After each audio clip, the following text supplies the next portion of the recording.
વડાપ્રધાન નરેન્દ્ર મોદી આજે સુરતની મુલાકાતે બપોરે 2:30 વાગે હજીરા L&T કંપની પહોંચશે। પીએમ મોદી 45 મિનિટ સુધી પ્લાન્ટ નિહાળશે। K9 વજ્રતોપ અને તીર ડ્રોનની સમીક્ષા કરશે। ઇન્ડોર સ્ટેડિયમ ખાતે ભવ્ય જાહેર સભાને તેઓ સંબોધિત કરશે। સભા સ્થળે પહોંચવા નેતાઓ ઈંધણનો બચાવ કરશે। ભાજપના હોદ્દેદારો સાયકલ અને પગપાળા સભામાં જશે।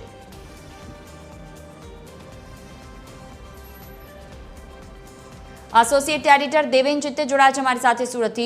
जी देवेन, जे रीते तमाम तैयारीओ छे जेने आखरी ओप आपी देवामां आव्यो छे, आज प्रधानमंत्री आवी रह्या छे त्यारे तो कया प्रकारनी तैयारीओ छे? जे नेताओ कार्यकर्ताओ पर साइकल लईने पहोंचवाना छे तो तेना माटे ट्राफिक न थाय तेनी कोई खास व्यवस्था के जाहेर जनताने कोई असर न थाय?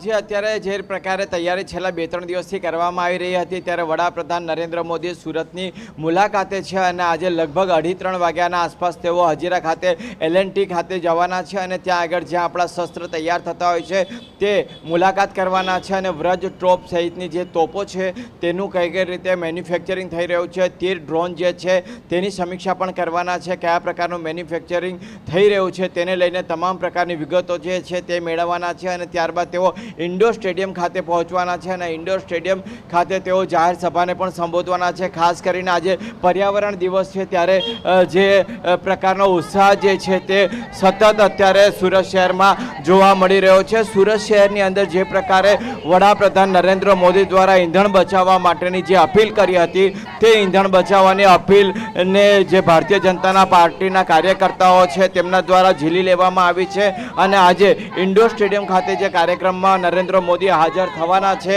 ત્યાં આગળ પોતે પગપાળા જવાના છે તો કેટલાક મહિલાઓ સાયકલ ઉપર પણ પહોંચવાના છે। ત્યારે સુરત શહેરમાં અલગ અલગ જગ્યાઓ પર આ પ્રકારનો ઉત્સાહ જે છે તે જોવા મળી રહ્યો છે અને જે મહિલાઓ છે તે એકત્રિત થવાની શરૂ થઈ ગઈ છે। હવે તેઓ ઇન્ડોર સ્ટેડિયમ ખાતે જઈ રહ્યા છે ત્યારે આપણે એમની સાથે વાત કરવાનો પ્રયાસ કરીએ। અમારી બેન, કયા પ્રકારનું આખું આયોજન છે અને જે આ કોન્સેપ્ટ છે કયા કારણસર આ થીમ લઈને તમે આગળ વધી રહ્યા છો?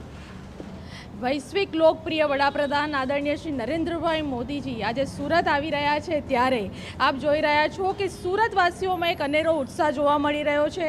विशेष करीने आज 5મી जून एटले के पर्यावरण दिवस छे एटले इको फ्रेंडली जे रीते के पर्यावरणने साचवी सकीए ने जे रीते अत्यारे वैश्विक परिस्थिति आपणे जोई रह्या छे तेम के आपणे पेट्रोल डीजलनो पण बचाव करीए अने साथे पर्यावरणनी पण जाळवणी केवी रीते करी सकीए एना माटे आज मारा विस्तारनी તમામ બહેનો, મારી સોસાયટીની બહેનો કે જેઓ પગપાળા આ કાર્યક્રમના સ્થળ સુધી આવવાની છે।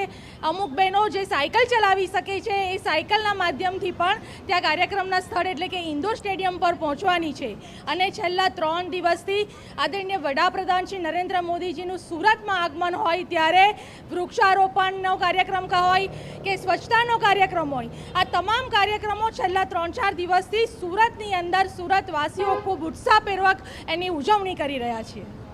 કઈ પ્રકારનો માહોલ છે અને શું આયોજન તમે કર્યું છે? ગુજરાતના પનોતા પુત્ર અને દેશના યશસ્વી આદરણીય વડાપ્રધાન મોદીજી જ્યારે સુરત પધારી રહ્યા હોય ત્યારે સ્વાભાવિક છે કે સુરતીઓમાં અનેરો આનંદ છે અને જ્યારે આજે 5મી જૂન છે, વિશ્વ પર્યાવરણ દિવસ છે, જેમ કે વર્લ્ડ એન્વાયરમેન્ટ ડે, ત્યારે આજે અમે બધી જ બહેનોએ નક્કી કર્યું છે કે અમે સાહેબના સ્વાગત માટે જઈશું ઇન્ડોર સ્ટેડિયમમાં અને ચાલતા જઈશું। અમારામાંથી 5 થી 6 બહેનો સાયકલિંગ બહુ સરસ કરે છે, એઓ સાયકલ પર આવશે અને પર્યાવરણ બચાવવાનો સંદેશો પણ અમે પહોંચાડીશું। અત્યારે જોઈ શકો છો તે રીતે ભારતીય જનતા પાર્ટીના કાર્યકર્તાઓમાં અને ખાસ કરીને મહિલાઓની અંદર જબરજસ્ત ઉત્સાહનો માહોલ છે। ગઈકાલે પણ જેટલા પણ સુરત શહેરની અંદર જે શક્તિ કેન્દ્રો છે તે શક્તિ કેન્દ્રોની આસપાસના વિસ્તારોની અંદર ખૂબ મોટા પ્રમાણની અંદર સફાઈ અભિયાન કરવામાં આવ્યું હતું। એટલે એક પ્રકારે પર્યાવરણને બચાવવા માટેના પ્રયાસની સાથે સાથે સ્વચ્છતા માટે પણ ખૂબ મોટું કામ જે છે તે કરવામાં આવ્યું હતું। અત્યારે તમામ મહિલાઓ જે છે તે અલગ અલગ ઝોનમાં આ જ પ્રકારે એકત્રિત થઈ રહી છે અને લગભગ ઇન્ડોર સ્ટેડિયમ જે એમના ઘરથી જેટલા ડિસ્ટન્સ ઉપર છે ત્યાં તેઓ પગપાળા પણ જવાનું શરૂ કરી રહ્યા છે અને કેટલીક મહિલાઓ જે છે તે સાયકલ ઉપર પણ જશે। જે પુરુષ કાર્યકર્તાઓ છે તેઓ પણ સાયકલ ઉપર જશે અને મોટા ભાગે 4 વ્હીલ ખૂબ જ ઓછા લોકો ઉપયોગમાં લેશે એ પ્રકારનો મેસેજ જે છે તે છેલ્લા 2-3 દિવસથી ભારતીય જનતા પાર્ટી દ્વારા પણ આપવામાં આવ્યો હતો અને તેનું કારણ છે કે આજે ખૂબ મોટા પ્રમાણની અંદર અંદાજે લગભગ 2000થી વધુ લોકો જે છે તે પગપાળા જશે અને સાયકલ ઉપર પહોંચવાના છે. સમગ્ર સુરત શહેરમાંથી આ પ્રકારે અલગ અલગ ઝોનમાં આ જ પ્રકારની વ્યવસ્થા કરી છે કે કોઈ મોટું વાહન લઈને ન પહોંચે, પરંતુ ઈંધણ બચાવવા માટે વડાપ્રધાન નરેન્દ્ર મોદીએ જે અપીલ કરી છે તે અપીલને ચરિતાર્થ કરવા માટેનો પ્રયાસ જે છે તે અત્યારે સુરતના કાર્યકર્તાઓમાં દેખાઈ રહ્યો છે.